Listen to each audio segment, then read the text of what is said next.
excessive thinking they have lost touch with reality. That's to say, we confuse science with the real world.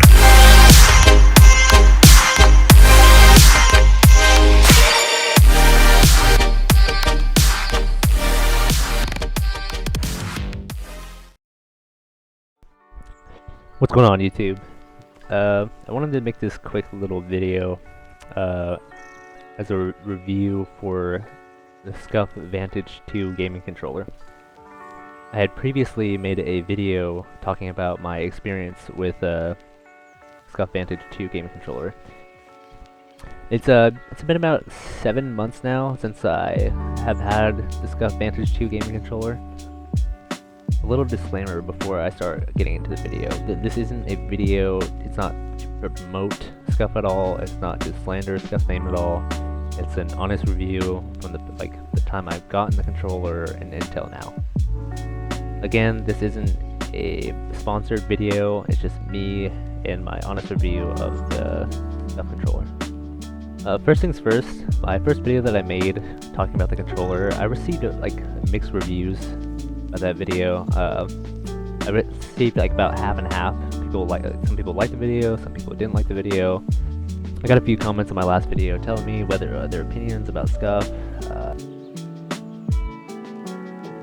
and I got other comments like this,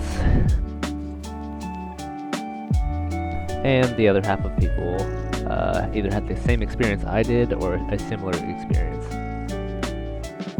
Now, I could sit here and show you the controller all day. I could sit here with the camera and show you the controller or whatever, but this is just my opinions and thoughts about the controller, my pros and cons that definitely need to be fixed with the controller. So my first thoughts I wanted to mention in this video is the quality of the controller itself. So I had previously purchased the controller from GameStop. It broke. I took it in because I had a warranty, got it replaced, broke again, sent it in to SCUF that time instead of taking it back to GameStop. They sent it back to me, it broke again. SCUF had contacted me and said that they were just going to give me a whole new brand new controller. And what was wrong with the controller the first time is that it wouldn't turn on, it wouldn't hold a charge. The second time, the left analog stick was getting stuck. And after the second time, when I had sent it in, the problem persisted. Somebody had mentioned in my last video that I had probably broken my controller myself, but it's a $200 controller. I don't think I would be throwing this controller around. And I had remembered before I had purchased the controller, I was doing some research about it, and I think on Reddit I've seen a few people that had similar issues as me as well. So those are the first cons.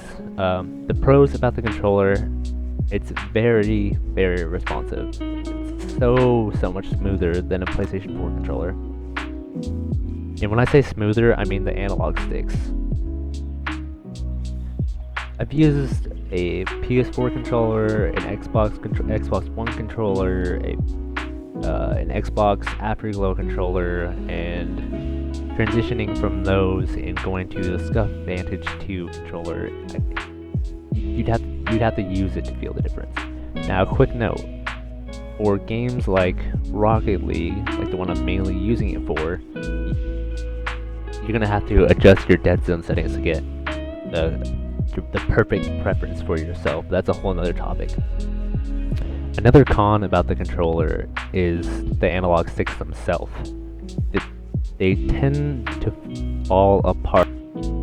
Not really fall apart, but the rubber on the analog stick itself, it crumbles underneath your fingertips after long usage. I actually had emailed SCUF about that problem that I had, and they were pretty cool about it. They had sent me a whole new bag full of analog sticks, which is pretty cool. Another pro about the controller is the triggers on the controller. They are also very, very responsive as well.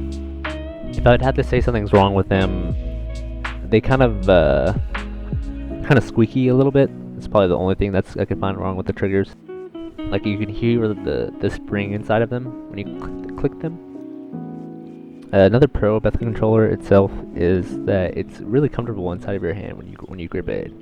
It's not uncomfortable to hold a controller in your hand. Like if I were to go back to my PlayStation 4 controller and I were to hold it in my hand, it makes my hand feel more uncomfortable than the SCUF controller.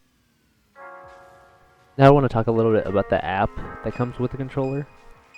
There's a couple things that you can do inside of the app. Like you could change the dead zone settings, you could change how much pressure you have to put on the triggers or how much they react to when you press them. Those features are pretty cool. One last little point before this video comes to an end is a question that I always ask: does this controller make you better? Now, the sole reason why I bought this controller to begin with was to help me improve at Rocket League, because I'm addicted to this game. It's the only thing I play. And does it make you better? It helps. It does not make you better. Being better at a game is just psychological. Last thing before this video ends, should you buy the controller? I'll leave that up to you. Oh, I almost forgot. After SCUF had sent me that new controller back from them, I haven't had any issues whatsoever with the controller.